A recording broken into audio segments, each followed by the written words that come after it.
Hello, this is Gail from Berger Sewing and Vacuum in Manassas, Virginia, and welcome to Block 2 of our Straight Out of Line ruler.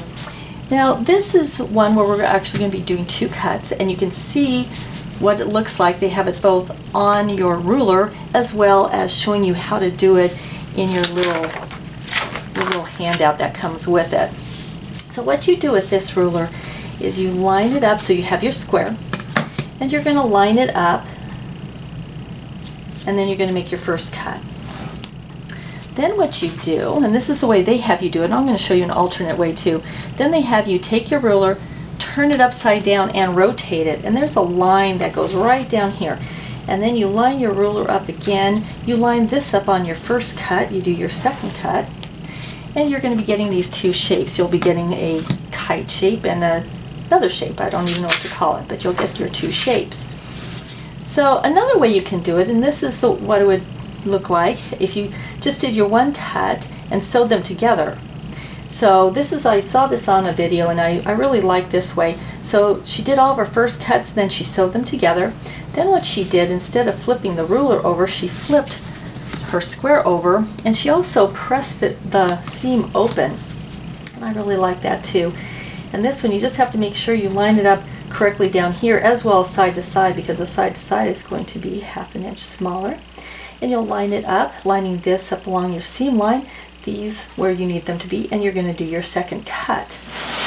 And then when you sew them together, you're going to get something that looks like this. Now, one thing that I did learn is when you are going to be sewing them together, I went and I put a pin right at my ½ inch mark here, and then to the ½ inch mark there, because your seams are at different angles, so you can't just line them up. So I had to line it up like that, put my pin straight through, held it there, then put a pin on the left and right side of that, and then sewed it, and that way I got things lined up really well right in the center. So what you're going to wind up with is you're going to wind up with some squares. Let me move that out of the way. Squares with dark kites and squares with light kites. And this way there is no, last time when I just did them like this, there were mirrors of this. This, because these are all symmetrical, they're the same this way or this way. So there are no mirrors.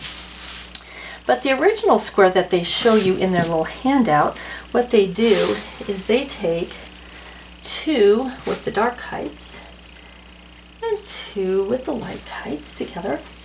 And I would cut mine out bigger so then you can square them up later. I think I'm doing such a wonderful job. And then after I get them all done, I realize some are way off, even though I tried so hard to cut them perfectly and to sew them perfectly. They don't always turn out that way. So now I'm putting all them together, where I have my lights and my darks alternating, and I'm making it so all my dark kites are going at one diagonal and all my light kites, and I can scooch you guys over a bit, all my light kites are going at the other diagonal. So you see this, I'm going to have all my dark kites and all my light kites, and they're all moving that way. And then when you look in the center, you're going to have these little stars that are alternating dark and light, light and dark. And then it also makes the little stars at the junctions of the bigger squares. So you have that going along. And that's a really fun look. You also get a feeling of movement, of kind of a curvy line. Even though these are straight lines, you get the feel of a curvy line just by the way these pieces are cut. Well, that's one way to do it. You're like, okay, but how else can I change this up? So if I take some of these squares and I rotate them 90 degrees, so now instead of having them all the same orientation, I'm switching them, so instead of going dark and light, I'm going light and dark. This one I'll keep the same, and this one I will rotate 90 degrees. Now we have a different look here. Now our stars are rotating, and then we also get at the big junctions, we're getting all dark, and then we'll get all light here, so they'll be alternating between light and dark. We also get a big patch of dark and a big patch of light, and they're also rotating. And you can see it's almost as if this dark star is being framed by light kites. And if I had it the other way around and I had a light in the middle, then it would be framed by dark ones. So if I did it like this, moved everybody, oops. I'm wearing my gloves so it would be easier to move these in one piece. But if I rotated all of them like this, here we go. Now I have a light one in the center. These are all alternating just the opposite way. And now I have a light one in the middle framed with the dark kites going around. So play around with it, and you'll notice as you build it out, you're going to be getting your darks and lights framed by your lights and darks. And depending on the fabric you're using, you're going to get all different types of looks, whether you're going to have just single fabrics like I have just, these two are the same, this is all the same fabric, this is all the same fabric, just a light and dark. Versus if I were just doing things all scrappy and I had just lights and darks and they're all different fabrics, it would look totally different, because this one is going to look like one big piece, whereas if I had two different darks, it would still look like two different pieces of fabric. So that is one way to do it. Another way you could do these is, what if I put all my darks together, and I'm going to put lights, I'm going to put darks up here too. So I'm going to put dark, so I would have a row of dark stars and a row of light stars. So I'm going to have my dark stars here. And I know my fabrics are a little busy. I didn't realize how busy they were till I started doing this. And sometimes I think maybe it would have been better if I would have just done black and white, and then they would really stand out.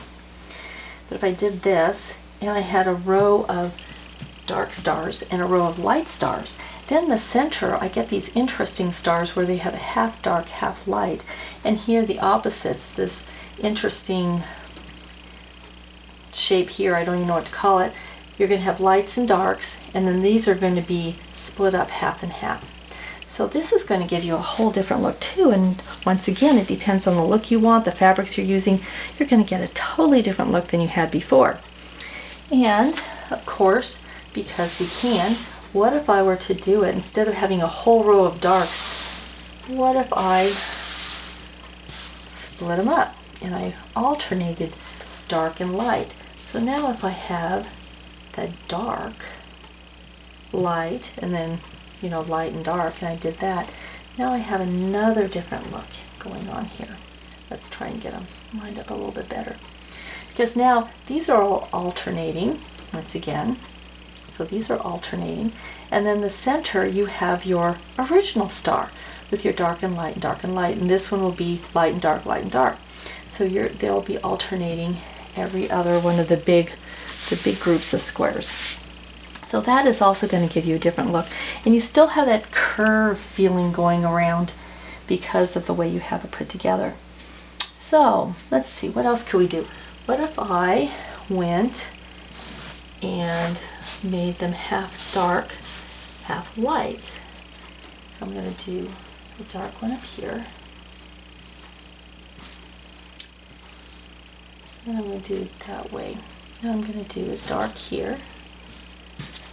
So I have all the darks on one side and all my lights on the other side. So now I have my darks, lights, darks, lights. I'm going to go that way. Then the center, when all these bigger squares come together, I have the opposite. I have lights and darks. So here I'm going to have dark, light, and then I'm going to have light, dark, and it's going to be alternating that way. We also have these kind of rotating too, because I have my lights and my darks, and my lights and my darks, but then this is turned darks and lights, darks and lights. So you're going to get another look. You still have some of that feeling of waviness going on, the curviness, but it's totally different. And once again, then we could also rotate these, and now we're going to have them alternating, and rotate this one 180 degrees. Didn't even think about doing it 90 degrees. So now we have it this way. Now this is another totally different look, because now we have the big areas alternating of lights and darks. We have the alternating areas here.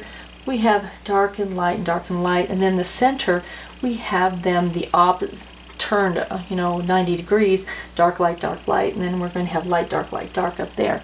So once again, you're going to get a totally different look, and once you put your whole quilt together and you take a look from afar, you're going to see where your eye travels. If your eye keeps going to one spot, you may want to move them around, but this will be a very interesting look because you're having your stars kind of half and half color, but you're going to get big blocks of dark and light colors. I didn't even think about what if we move them, rotated them just 90 degrees. Once again, you're going to get all these different looks. And this one is different because now we just have them all rotated, just some of them, and now we're getting 3 of one and 3 of one and 1 of the other. So there's all different things you can do. So this makes it look a lot scrappier. Don't know if I really like this one, but it may look really good with certain fabrics. Now another thing that you can do is, what if I wanted to just make it, I have a lot of different scraps. I want to make it totally scrappy. So what if I do this? And I'm going to do my darks here too. And you could even mix them up even more. Once again, you notice I do a lot of, ooh, let's look at this. Now let's rotate it 90 degrees. Let's rotate it 180 degrees and see what happens. So, that's kind of fun to do, doing that sort of thing. I'm going to put this one here, this one here. So I'm going to lose the look of, the curvy look because of how I'm putting these together. Because now I'm going to be putting the kites with the weird shape. I don't even know what to call it, the other shape. So I'm putting those together. And now they're kind of jaggedy looking.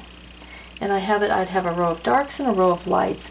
And then here you're going to be having that again, the darks, the lights, the darks, the lights, and then here you're going to be having alternating ones. So that gives you a whole different feel. It's more jaggedy, it's more scrappy looking. Or, once again, I could do alternating all the time, so I could alternate dark and light and dark and light. And then we get another whole look, because now we have that happening, but then we get the half and half here, and then we get alternating here. So now you have a whole nother look once again. And this way, like I said, you've lost your waviness. It's now more jaggedy, but we also have our dark kites going one way and our light kites going the same diagonal, just the other direction, and then you have your other shapes going in the opposite direction. So play around with it, have fun. We would love to see what you do, because we know that there's so many talented people out there. You have great ideas. We would love to see what you do. So you can bring it into the shop, or you can post pictures of it and let us see what you've come up with your straight outline ruler and all the different squares that you can make with it. So until next time, have fun quilting.